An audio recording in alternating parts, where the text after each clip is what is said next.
BJP ने इस बार नारा दिया है कि अब की बार 400 पार और फिर से मोदी सरकार।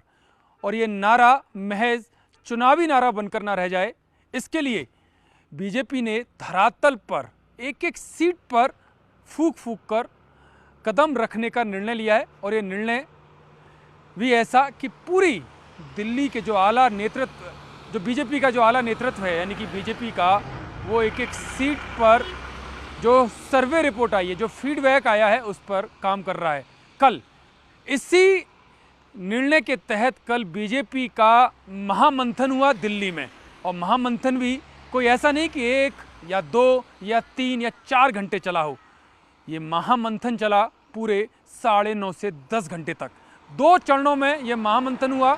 पहला चरण शुरू हुआ शाम को 5 बजे प्रधानमंत्री नरेंद्र मोदी के आवास पर, जहां पर प्रधानमंत्री नरेंद्र मोदी के साथ गृह मंत्री अमित शाह और बीजेपी अध्यक्ष जेपी नड्डा बैठे और करीब 5 से 5.5 घंटे तक वो ये मंथन करते रहे। इस मंथन में जो करीब हफ्ते भर से जो अलग अलग राज्यों की जो चुनाव समिति, यानी कि जो कोर ग्रुप था, उसके साथ गृह मंत्री अमित शाह और बीजेपी अध्यक्ष जेपी नड्डा ने जो मंथन किया, उसका जो निचोड़ निकला, उस पूरे निचोड़ की रिपोर्ट लेकर कल प्रधानमंत्री के आवास पर ये तीनों लोग बैठे और इन तीनों ने एक एक सीट पर जो उन राज्यों की रिपोर्ट आई थी, जो उनका फीडबैक आया था, उन पर मंथन किया। और फिर करीब 10:30 बजे तीनों बीजेपी मुख्यालय पहुंचे, जहां पर करीब 11 बजे केंद्रीय चुनाव समिति की बैठक हुई। और केंद्रीय चुनाव समिति की बैठक में एक एक करके कैंडिडेट्स, जो राज्यों के जो कोर ग्रुप थे, जो उनके प्रमुख नेता थे, उनके साथ बैठे, जिसमें सबसे पहले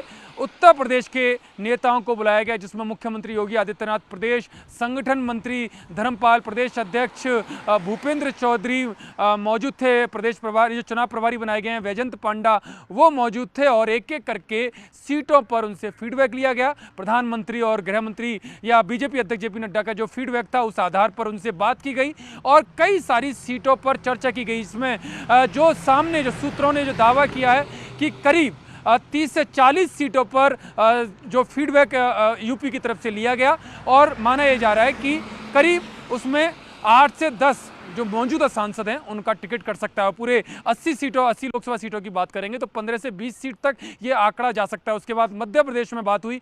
मध्य प्रदेश में जो सर्वे रिपोर्ट आई, जो इस केंद्रीय चुनाव समिति की बैठक में तय हुआ, उसमें विदिशा, बालाघाट, नर्मदापुरम, इंदौर, ये वो सीटें हैं जहां पर जो मौजूदा सांसद है, जिनका फीडबैक, जिनका जो सर्वे रिपोर्ट है वो अच्छी नहीं आई, तो इनका, और भोपाल, इनका टिकट कट सकता है। भोपाल से प्रज्ञा ठाकुर का टिकट कट के किसी नए उम्मीदवार पर बीजेपी दाव लगा सकती है। वहीं विदिशा में पूर्व मुख्यमंत्री शिवराज सिंह चौहान को बीजेपी वहां पर मौका दे सकती है। इसके अलावा जो सतना और जबलपुर सीट है, सतना से क्योंकि गणेश सिंह विधानसभा चुनाव भी लड़े थे, तो उनको, वो मौजूदा सांसद सतना से हैं लेकिन वो विधानसभा चुनाव हार गए, तो एक बड़ा झटका उनको वहां पर लग सकता है। हालांकि एक गुट चाहता है कि उनको वहां से मौका दिया जाए। इसी तरह से जबलपुर में जो मौजूदा सांसद हैं, प्रदेश अध्यक्ष रहे हैं राकेश सिंह, उनको भी वहां पर मौका मिल सकता है। लेकिन पूरी तरह से सहमति नहीं बन पाई, क्योंकि जो सर्वे रिपोर्ट में कुछ 2 से 3 नाम ऐसे आए हैं जो काफ़ी मजबूती से जिनके ऊपर कल की मीटिंग में चर्चा हुई है।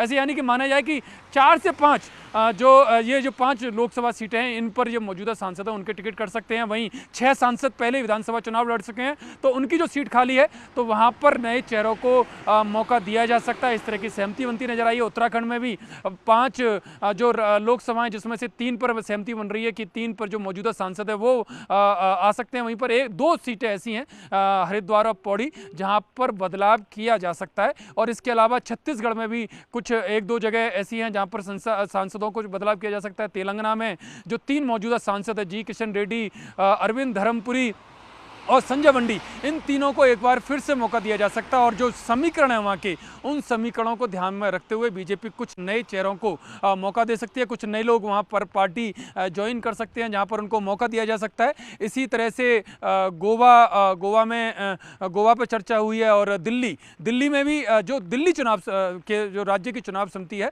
उनकी जो रिपोर्ट है उस हिसाब से 3 से 4 लोकसभा जो मौजूदा सांसद हैं, उनके टिकट काटने की सिफारिश की गई है, वहाँ पर नए नाम देने की बात की गई है, जिसमें प्रदेश अध्यक्ष जो वीरेंद्र सचदेवा हैं या महामंत्री हैं हर्ष मल्होत्रा, उनका एक सीट पर नाम चल रहा है। नई दिल्ली में सतीश उपाध्याय का नाम सबसे आगे है, वहीं बांसुरी स्वराज का भी नाम है, और या इसके अलावा कोई केंद्रीय मंत्री वहाँ पर आ सकता है। चांदनी चौक से विष्णु मित्तल और जो प्रवीण खंडेलवाल है उनका नाम है। इसी तरह से ये नाम है, हालांकि इन पर अंतिम फैसला नहीं हुआ। अंतिम फैसला केंद्रीय चुनाव समिति करेगी कि यही फीडबैक है। कपिल मिश्रा का नाम भी इसमें आया है, तो केंद्रीय चुनाव समिति ने अभी फैसला रिजर्व रखा है। आज या कल में या भविष्य में आने वाले समय में इन पर फैसला हो सकता है। और ऐसे ही बाकी के राज्यों पर भी चर्चा हुई है, जहां पर ये चीज़ें हैं, जिसमें हरियाणा की बात सामने आई है। हरियाणा चुनाव समिति की, हालांकि अभी केंद्रीय चुनाव समिति के साथ बैठक नहीं हुई है, लेकिन हरियाणा कोर ग्रुप की जो हरियाणा चुनाव समिति की जो बैठक हुई है उसमें साफ संकेत है कि हरियाणा में बीजेपी अपने दम पर सभी 10 लोकसभा सीटों पर चुनाव लड़ना चाहती है, क्योंकि पिछली बार सभी सीटों पर भगवा फहराने का काम बीजेपी ने हरियाणा में किया था। लेकिन अभी जब राज्य सरकार बनी तो उसमें जेजेपी एक अहम गठबंधन जो उनका सहयोगी दल है वो सामने आया, तो उनका भी दावा है कि वो 1 से 2 लोकसभा सीटों पर वो भी गठबंधन के नाते सीट मांग रहे हैं। लेकिन बीजेपी के जो सूत्र हैं वो दावा कर रहे हैं कि जो सर्वे रिपोर्ट है उसमें जेजेपी के साथ अगर गठबंधन में जाएंगे तो नुकसान हो सकता है। तो ऐसे में अगर दोनों ही सहयोगी